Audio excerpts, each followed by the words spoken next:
Howdy and welcome to Behavioral Finance for CVEN710 Project Finance. The foundations of behavioral finance trace back over 150 years. Below is a list of the increments of further on research and study. I'll just point out Adam Smith in 1759 published his theory of moral sentiments. He's the father of modern economics. And at the bottom, the father of modern day behavioral finance or economics is Professors Daniel Kahneman and Amos Tversky.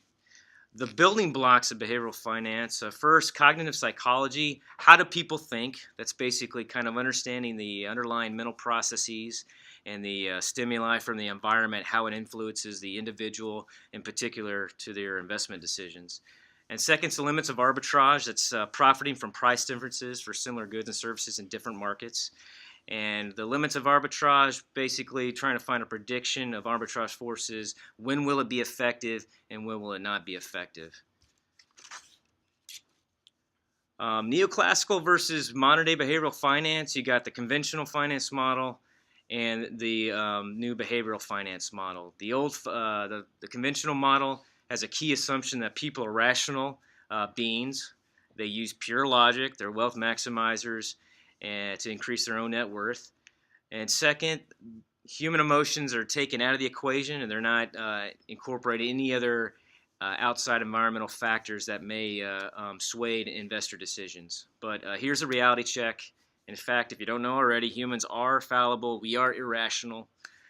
We use fuzzy logic. Sometimes it doesn't make sense what we do, and in particular, how we buy and sell and trade shares and other goods and services. A prime example is the lottery. I mean, look at the odds, 1 in 146 million. Just a potential win for the Powerball jackpot. And of course, everyone likes the vacation to Vegas and do a little gambling, and everyone thinks they're a winner. So why behavioral finance?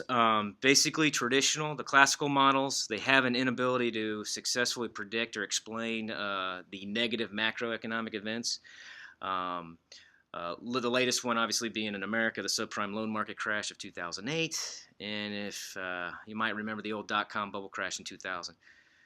So again, why behavioral finance? To better understand investor behavior patterns. We want to understand their cognitive biases. Everyone has biases and prejudices. You know, there's a list of biases below.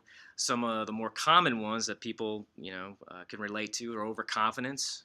They see a sure deal, there's nothing going to sway their opinion, and they're going to go forward. Or conservatism, meaning, maybe they're reluctant to change. They don't want to accept changing factors, the latest trend, or sell a share that's even doing poorly.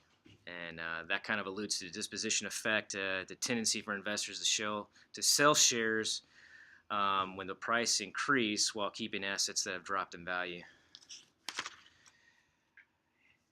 This next slide is a basis framework, and it gives you causes on the left margin. It goes through the different biases, and it gives you outcomes and final outcomes. And this is kind of a systematic approach to map cause and effects of certain biases.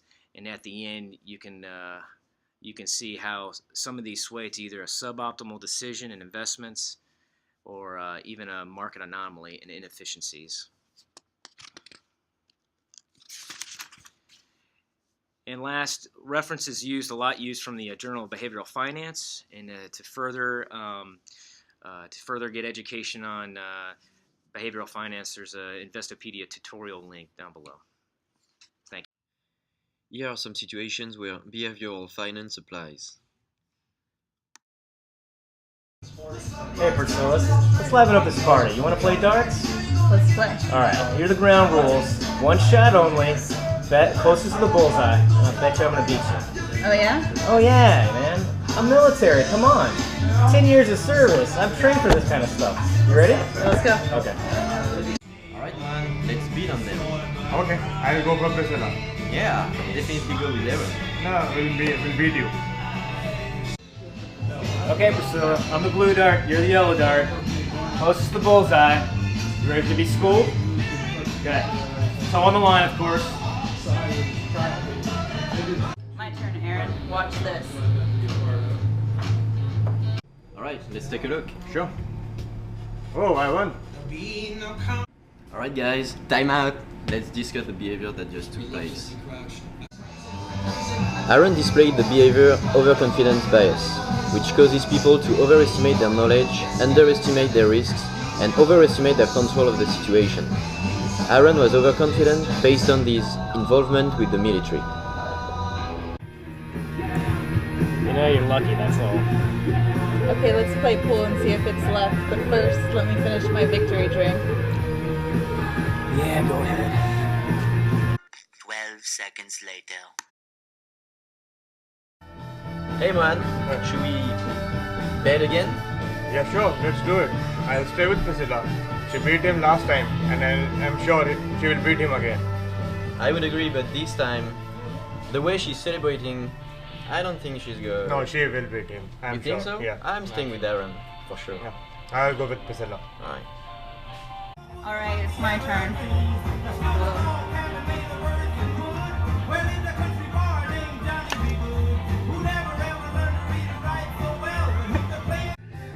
Okay, let's see if I can do better at pool than I did at darts.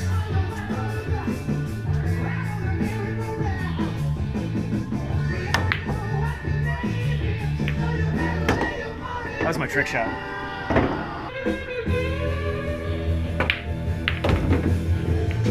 Alright, let's try again.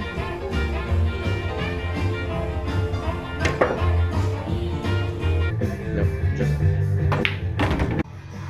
Time out! What just happened?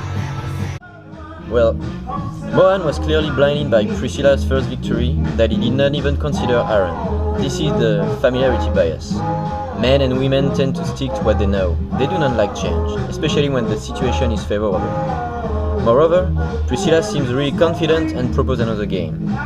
Even though pool and darts are not skills related, Mohan becomes over-optimistic and is sure of the outcome. What about Remy? He stayed with Aaron in spite of its defeat. Why? Well, he noticed the behavior of Priscilla, and he knows that alcohol and pool don't mix well. In fact, Priscilla is affected by the limited attention bias. She is not capable of performing at her best, and it costs her the game. I almost forget. Vive la France, vive les crêpes, je vous aime.